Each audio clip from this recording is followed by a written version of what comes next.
April 17, 1945. The morning wind crosses the flat Texas plain, dragging dust across the wire fences of Camp Hearn. It rattles against the tin roofs, carrying the smell of fried eggs, diesel, and warm earth. Somewhere in the distance, a train waits on a siding, its low whistle stretching across the fields like an animal's call. The war in Europe is almost finished, but here, in the middle of America, the remnants of the German officer corps still live inside the illusion of structure. In the mess hall, a line of men stands silent, each with a steel tray held rigidly in front of him. Their boots shine despite the dust, their collars are straight, their hair cropped to regulation length. They cling to habits of order, because order is all that's left. At the front of the line stands Oberleutnant Karl Müller, 31 years old, from Essen in the Ruhr Valley. He waits, expression unreadable, watching as the American corporal behind the counter reaches into a metal drum and lifts something pale and solid. Cold vapor rolls over the counter. The corporal drops the portion into a paper cup and sets it down with a casual flick of the wrist. Karl doesn't move. He stares at it. The thing looks innocent, off-white, glistening, already melting at the edges. Ice cream.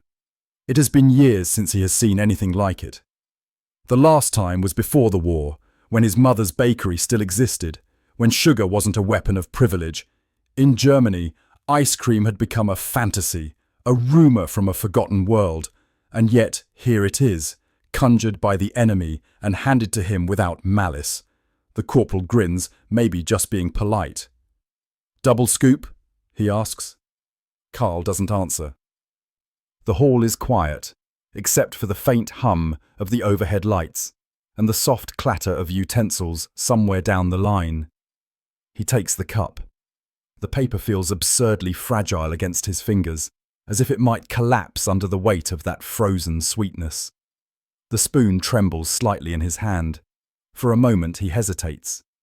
If he eats, he accepts the gesture, the hospitality of a system he's been taught to hate. If he refuses, he clings to a dignity that has already lost its meaning.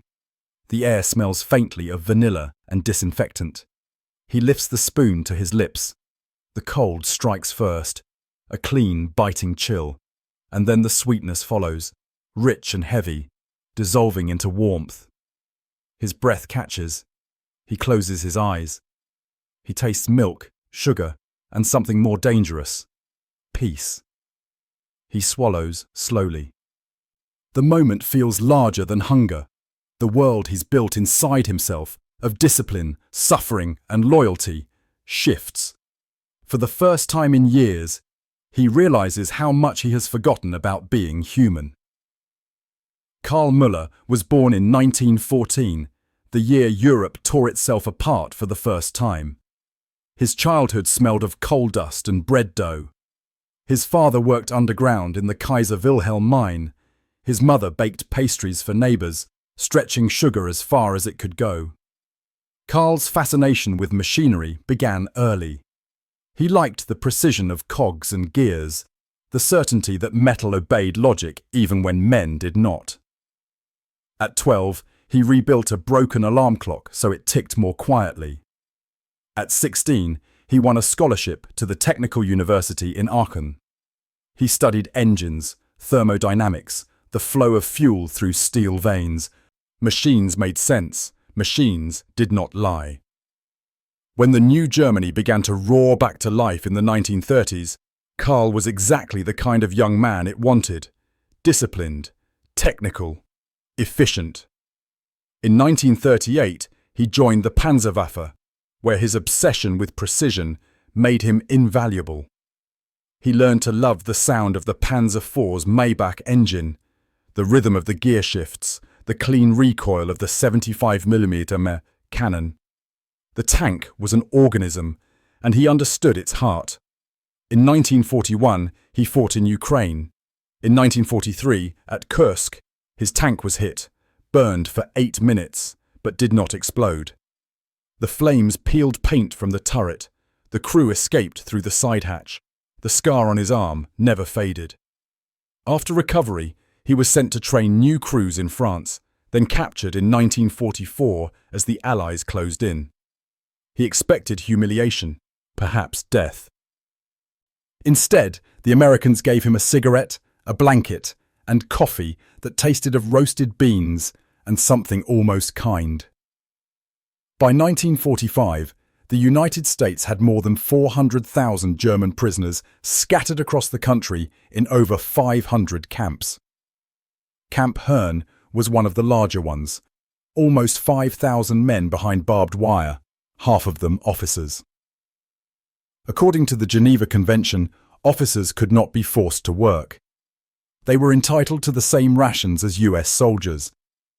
The Americans followed that rule precisely. They did not starve their captives. They did not torture them. They fed them. Some said it was because America had too much. Others thought it was deliberate, an experiment in psychological warfare by generosity. The result was strange. Officers used to command and scarcity found themselves surrounded by abundance they could neither earn nor refuse. The mess hall served scrambled eggs, toast, coffee, even fruit when available. And on certain days, for reasons no one quite explained, there was ice cream. It came from the quartermaster ice cream units, mobile refrigeration trucks that could produce hundreds of gallons a day. The American Army had discovered that a serving of cold sweetness could do what no sermon or manual could: keep soldiers quiet, obedient, and briefly happy. To the German officers, it felt like witchcraft. That morning, after finishing his cup, Karl walked to his seat. The other men stared at him, waiting to see what he would do next. He placed the empty cup carefully on the table, straightened his posture, and said nothing. Across from him, Captain Heinz Strecker glared. "We are not children," he said in a low voice. "We do not eat the enemy's bait." Karl didn't look up. It was only cream and sugar. That's what they want you to think. Karl didn't argue. He just nodded slightly, as if acknowledging a point in a debate that no longer mattered. The captain kept talking, but the words rolled off him. Karl stared at the wooden grain of the table, at the faint ring left by the base of his cup. He could still smell vanilla on his hands. Later that day, the officers gathered outside for roll call. The air shimmered with heat. Dust clung to their boots. On the other side of the fence, American guards lounged under the shade of a truck, drinking from metal canteens. Their rifles rested casually against the wheel. The prisoners stood in neat rows, faces blank. The last fragments of an empire lined up under the sun. Karl looked at the guards and noticed something unsettling. They looked content. Not triumphant, not cruel, just alive. The war was ending, and they were already thinking about going home, about women and families and cities untouched by bombing. Karl envied them in a way that made him uneasy. When the roll call ended, he walked near the perimeter, where the air smelled of gasoline and wild grass. He could hear a radio playing somewhere in the guardhouse, a swing tune with brass horns and easy rhythm. The melody was foreign but infectious. For a moment, he tapped his finger against his thigh in time with it. Then he stopped, embarrassed by the small betrayal of movement. That night, lying on his bunk, Karl thought of Essen. He imagined the bakery, the warm smell of dough, his mother dusting flour from her hands. He tried to remember the taste of the pastries she once made with custard and cream. The memory had faded into abstraction. Now the taste from that morning returned sharper, fresher. He turned in his bed, restless. Around him, men whispered in the dark. Some spoke of home, others of revenge, others of nothing at all. The air inside the barracks was thick and hot, carrying the smell of sweat and pine. Karl pressed his hand against the wall. The wood felt cool. He wondered, not for the first time, whether the wall kept him in or kept the world out. He thought of the American who had served him. The easy smile, the unforced civility. It had been so casual that it disarmed him more than any interrogation could. If they had beaten him, he could have resisted, but they fed him instead. And now he wasn't sure what resistance meant. He closed his eyes, and the faint echo of the jazz tune followed him into sleep. The next morning, the mess hall served the same breakfast: eggs, toast, coffee. No ice cream this time. The men looked almost disappointed, though none admitted it. The previous day's indulgence had already become a myth, something to argue about in whispers. Some said it was a trick to weaken their resolve. Others claimed it proved American decadence. A few joked that maybe God himself had defected. Karl stayed silent. He just ate slowly, studying the faces around him. He noticed a small shift, less stiffness, less hostility. The same men who once barked orders now murmured quietly, like men in a civilian cafe. It wasn't just hunger being satisfied, it was pride being dismantled. Outside, the Texas sun climbed higher, tractors hummed in distant fields. The camp loudspeaker crackled with instructions. Karl walked along the inner fence, eyes on the horizon. The land stretched endlessly, flat, bright, indifferent. The barbed wire glinted like a line drawn by an engineer on a blueprint. Beyond it lay the rest of America, vast and careless, with room for both winners and the defeated. He wondered what the men back home would think if they could see this place. Would they understand that defeat could look like kindness? He bent down, picked up a piece of dry clay, and crumbled it in his fingers. The texture reminded him of the powdered milk they used to stretch rations during the last months in France. He brushed the dust from his palms, then looked up at the guard tower. The guard was leaning on the railing, smoking, one arm draped lazily over his rifle. When their eyes met, the guard gave a small nod, not friendly, not hostile, just acknowledgement. Karl nodded back. That evening, the camp cooled under a violet sky. The air smelled of rain and hay. The prisoners gathered near the barracks, some playing chess on makeshift boards, others reading, others just staring at the sunset. Karl sat on the steps, sketching the outline of the camp, the fence, the guard towers, the mess hall. He added a small rectangle labelled machine. He wasn't sure why. Perhaps he wanted to remember the sound it made, the hiss of coolant, the metallic churn that produced something gentle. When darkness fell, he closed the notebook and placed it under his pillow. Sleep came slowly, and when it did, he dreamed of a room filled with light, of the taste of vanilla, and of a voice he couldn't understand saying something that felt like forgiveness. The sun hangs heavy over the Texas plains, pressing the air into waves of heat that shimmer above the fences. The officers of Compound B march toward the worksheds, though technically they are not supposed to labour. The Americans call it voluntary assistance. Karl walks with them, hands behind his back. The soil crunches under his boots. The smell of warm creosote and distant cattle hangs in the wind. The camp speakers hum with a low jazz tune, an unintentional reminder that this is not Germany. They pass the field kitchens. Inside, the same machine hums, metallic and rhythmic, the sound of gears and ammonia compressors. It is producing more of the dessert that has now become legend. The Americans treat it as nothing. The Germans whisper about it as if it were forbidden technology. Karl studies every detail: the copper tubing, the insulated drum, the way the operator checks a pressure gauge and vents gas through a hiss of white frost.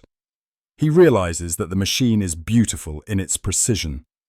A civilian invention pressed into military service.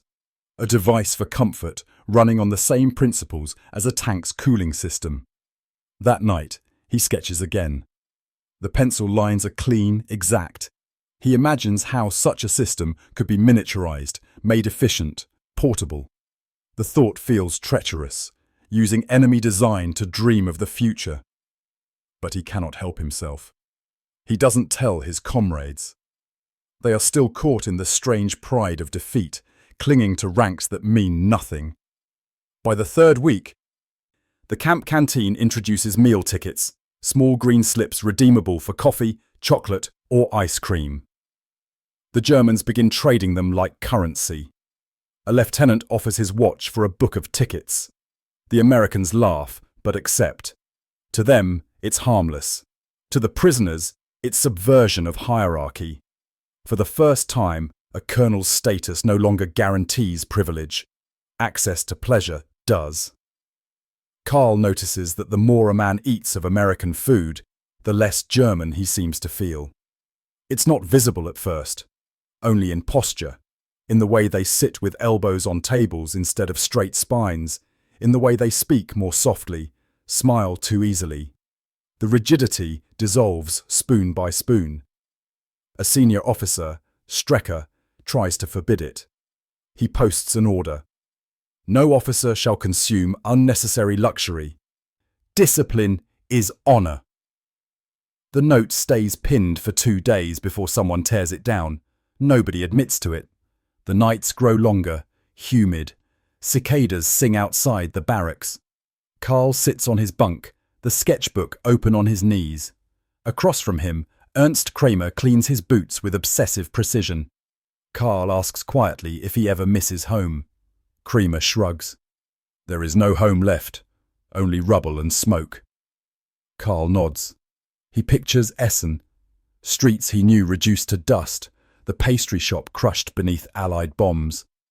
He tries to imagine rebuilding, but the thought feels smaller every day.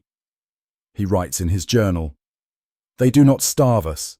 They do not beat us. They give us too much. I am beginning to think that mercy can be more terrifying than hatred." Outside, the searchlights swing slowly, painting bars of white across the sky. Somewhere, an American guard sneezes, curses, then laughs to himself. The sound feels impossibly human. In May, a delegation of US officers arrives to inspect the camp.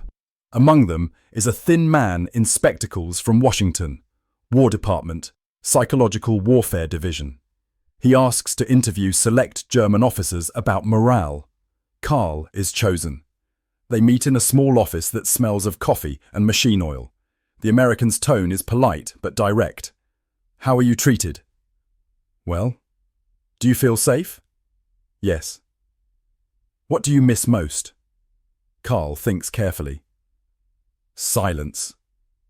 The man studies him for a moment, then leans forward. "What do you think of America?" Karl hesitates. He wants to answer with contempt, but the words do not come. He finally says, "It is efficient." The interviewer smiles faintly, makes a note, and moves on. When Karl leaves the room, he notices a bowl of ice cream on the officer's desk, melting, untouched. He cannot tell whether it was a test or an afterthought. By early summer, letters begin to arrive in Germany from former prisoners repatriated through exchanges. They describe the camps, beds with mattresses, proper meals, medical care, music, and most unbelievably, ice cream. The censors miss some of it.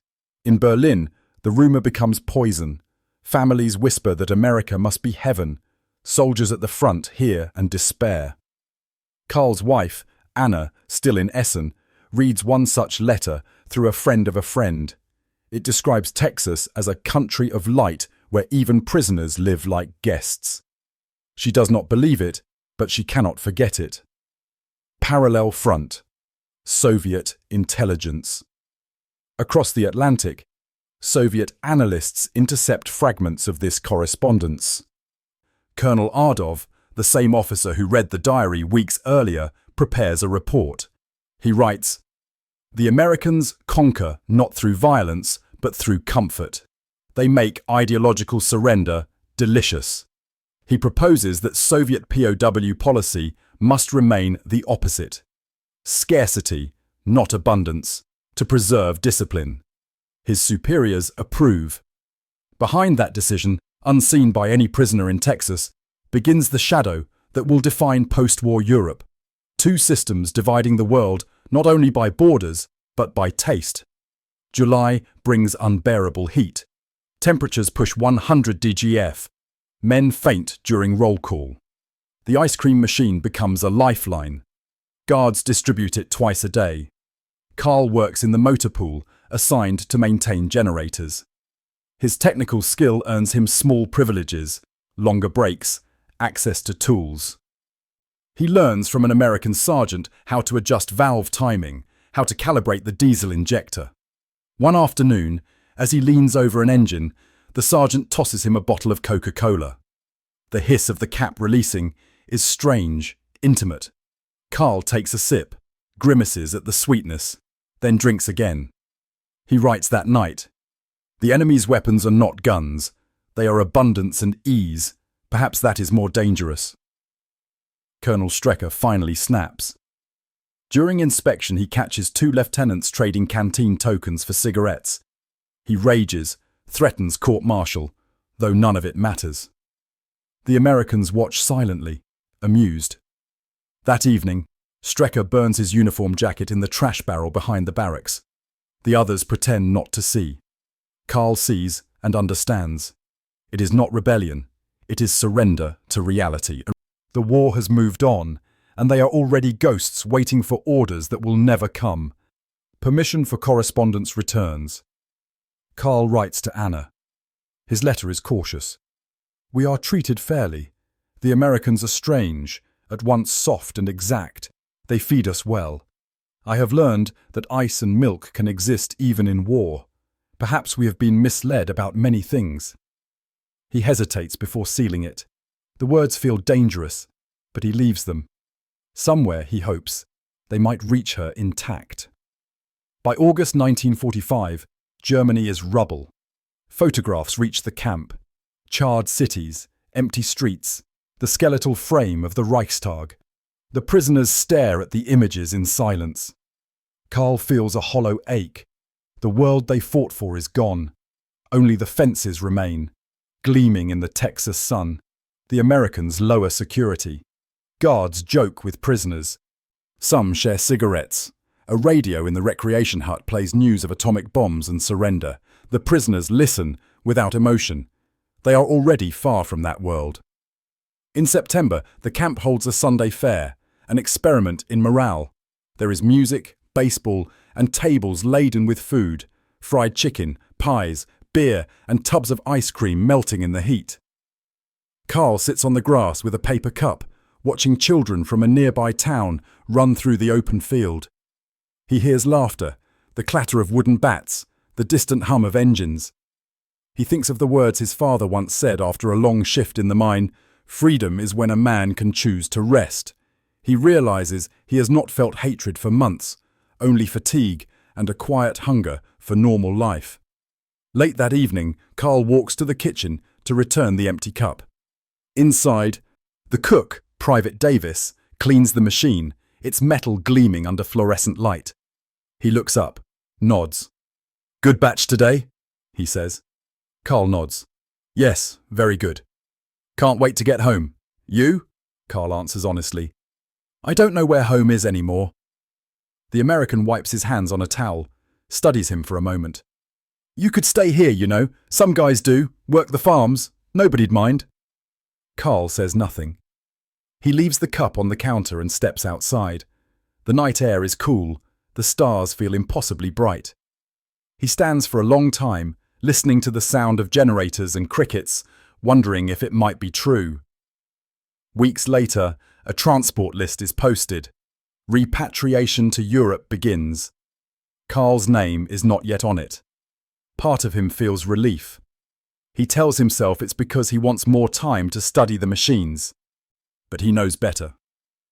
He walks the perimeter path at dusk. The wire glows orange from the setting sun. He thinks of the thousands of men across the ocean living among ruins, of what they will eat, how they will rebuild. Here, in the camp, there is order, light, refrigeration, routine.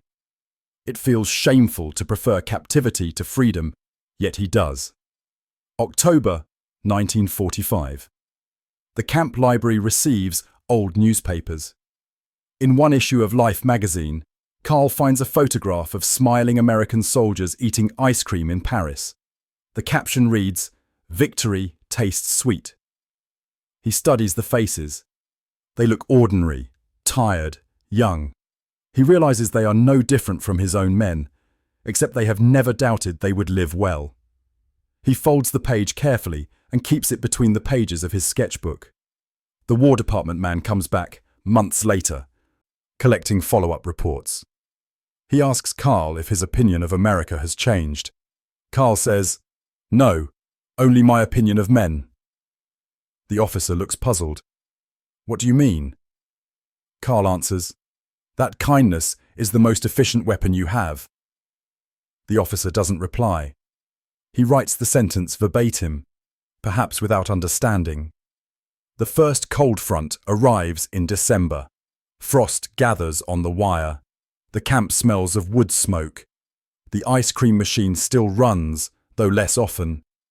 When it does, the prisoners crowd close, their breath clouding in the air. Karl takes his portion and sits alone. He eats slowly, feeling the cold bite his tongue. Each spoonful reminds him that he has crossed an invisible border.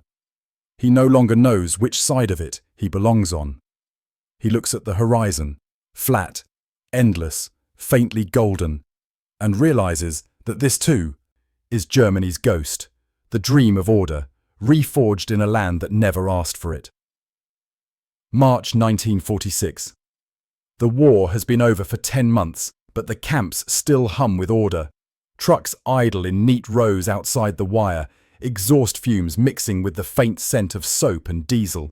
Each prisoner carries a small duffel, 2 shirts, 1 blanket, a few letters, and the memories they cannot classify as shame or comfort. Karl Müller stands in line beneath a pale blue Texas sky. He feels light, almost hollow. The air smells of spring grass and machine oil. Behind him, the familiar sound, metal scraping metal, the ice cream freezer being cleaned for the last time. He turns once to look. The kitchen door is open. Inside, Private Davis scrubs the drum, humming quietly. Karl raises a hand in a small wave. Davis nods, not smiling, not frowning, just acknowledging a man he once served dessert to. Then the sergeant shouts the order. The convoy moves. The gates open with a metallic groan.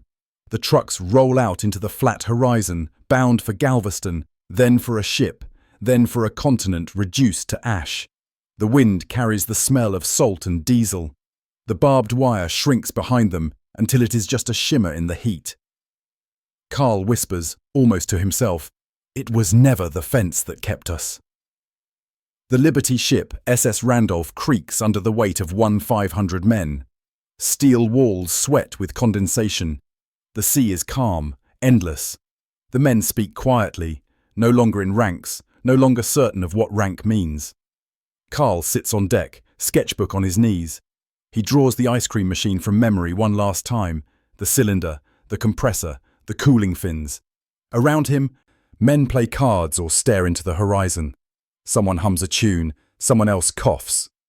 At dusk, the ocean smells of iron and salt.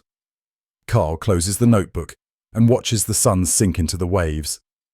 He feels neither joy nor dread, only transition. A young corporal beside him asks what he'll do when he returns. Karl says, "Repair machines, perhaps, or make new ones."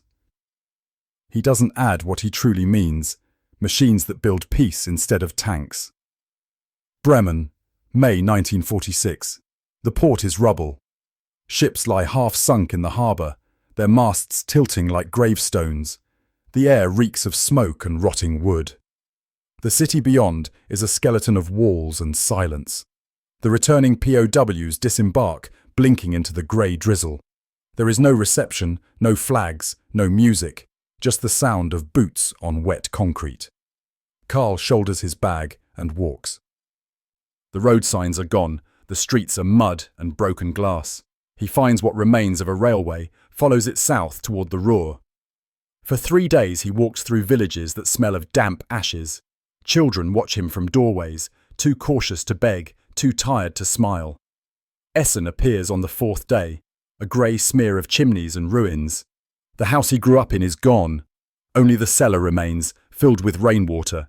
His mother's pastry shop is a crater. He sits on the edge of it until the light fades. The air tastes of dust and memory. He finds Anna in a refugee hostel 2 towns east. She is thinner, her hair streaked with grey, but her eyes are the same. When she sees him, she freezes, then walks forward, touches his face as if to confirm it is not another ghost. They say little.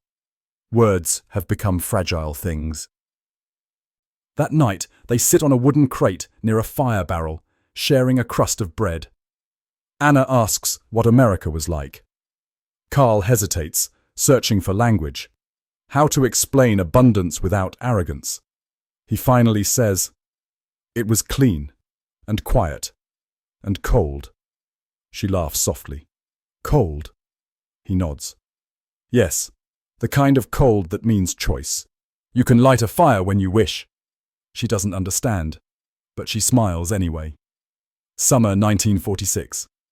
Karl takes work at a small workshop salvaging machine tools from bombed factories. The pay is a bowl of soup, sometimes cigarettes. He rebuilds a compressor unit from a ruined dairy plant. As the motor starts with a soft hum, the sound fills him with something almost holy. He begins sketching designs for a portable refrigeration unit, a compact cylinder that could produce ice cream even in ruined cities. The neighbours think he's mad. He works anyway. At night, he and Anna walk through the city. The air smells of brick dust and weeds. Children play among the ruins, their laughter echoing off walls that once bore swastikas. The silence between the sounds feels vast, but not hopeless. Karl watches a group of them chasing a ball and thinks, they are free because they do not remember. In 1947, he receives a letter postmarked Texas. The handwriting is rough, slanted. "Karl, hope you made it home. I kept that old freezer running till they shipped me out. My kid was born last month. Named him Charlie. He already likes ice cream. Take care, buddy. Earl Davis." Karl reads it twice, then folds it neatly into his notebook. He never replies. The words feel too alive to disturb. Some of the officers never come back. They stay in America, working farms, marrying, becoming invisible. For years, rumours circulate in Germany about men who traded their uniforms for denim and never looked back. Those who return often speak of their time in the camps with an unease that borders on guilt. They had eaten well while others starved. They had survived not through heroism, but through a kind of accidental grace. Karl understands that shame. He carries it quietly, like an extra heartbeat. Historians later write that the American POW system became a model for Cold War strategy. Convert through exposure, not coercion. Feed the enemy until he tastes your world. Within a decade, West Germany rebuilds not as an empire, but as an economy. Factories rise where barracks once stood. Refrigeration units, automobiles, washing machines. The language of peace is mechanical. Karl works for one of those factories now, designing industrial chillers. He avoids politics. He focuses on temperature differentials, efficiency ratios, compressor tolerances. But every time he hears the hiss of coolant and feels the brush of cold air against his skin, he remembers Texas. He never tells his co-workers that the design they admire began in a prison camp. In downtown Essen, a new cafe opens, the first to sell American-style ice cream. Crowds line up on Saturdays, children pressing faces against the glass. Karl takes Anna and their daughter, Clara, 5 years old, bright-eyed. He orders 3 scoops of vanilla. When Clara tastes it, her face lights up. Karl watches the spoon tremble in her small hand, the way her eyes close at the first cold sweetness. The sound of her delighted gasp is like music. Anna smiles. "You see? She has your taste for strange things." Karl doesn't answer. He feels the world tilt slightly, as if the years between Texas and this cafe have folded together. The same flavour, the same shock, now without fences. He looks through the window. Outside, people walk in clean clothes. Trams hum along new rails. The city breathes again. Somewhere, a radio plays American jazz. He realises that the war didn't end in 1945. It just changed its uniform. Late at night, when the workshop is quiet, Karl sometimes runs his prototype chiller. He pours milk and sugar into the drum, adds ice, listens to the motor purr. The smell of cold cream fills the air. He eats a spoonful, closes his eyes, and for a moment he is back in that mess hall, hearing the hum of fluorescent lights and the low voice of an American soldier offering peace without saying the word. He feels gratitude, guilt, and something harder to define, a sense that history can be rewritten not by generals, but by small mercies. Far away, in 1952, Soviet archivists declassify old POW reports. One document bears Karl's name, misspelled but recognizable. It lists him as captured, re-educated through comfort, non-threat. The note in the margin reads, "Subject demonstrates capitalist adaptation through indulgence." The clerk filing it has no idea that the man is now designing compressors in a rebuilt city, feeding his child ice cream on weekends. Winter again. Snow dusts the rooftops of Essen. Karl walks home from the factory, collar up, hands deep in pockets. The air smells of coal smoke and frost. Streetlights cast halos in the falling snow. He passes a bakery window where a small freezer hums, modern, efficient, clean. The sight makes him pause. For a moment he imagines he can hear the faint clatter of metal trays, the hum of that Texas generator, the distant laughter of men discovering sweetness in captivity. He smiles, barely. Then he moves on. At home, Clara is waiting with 2 bowls. Anna scoops from a tin of ice cream, sets it on the table. They eat in silence. The spoon clinks against porcelain. Outside, snow drifts against the window. Karl looks at his daughter and wonders if she will ever know how something so ordinary could once have felt like salvation. He doesn't explain. He never will. He simply watches the melting white trace at the bottom of her bowl, the way it mirrors the first taste that broke his war. And in that moment, quiet, domestic, unremarkable, he understands that empires fall not only from defeat, but from the discovery of comfort. The ice cream melts. The past dissolves with it. Only the aftertaste remains. Karl Müller dies in 1987, a respected engineer known for designing one of the most reliable refrigeration compressors in post-war Europe. His colleagues remember him as calm, methodical, private. At his funeral, his daughter places a small paper cup of vanilla ice cream on the coffin. No one asks why. Decades later, historians will cite his generation as the first to experience re-education by abundance. They will call it a quiet revolution, a war won not by ideology, but by taste. But Karl would have used simpler words. He once wrote in a margin of his sketchbook, "If a man learns that mercy can be cold and sweet, he will never again believe in cruelty as strength." The line fades, smudged by time. The page smells faintly of oil and sugar. And somewhere, in an archive or a kitchen, the hum of a compressor still echoes the moment a soldier decided to take one spoonful and change the rest of his life.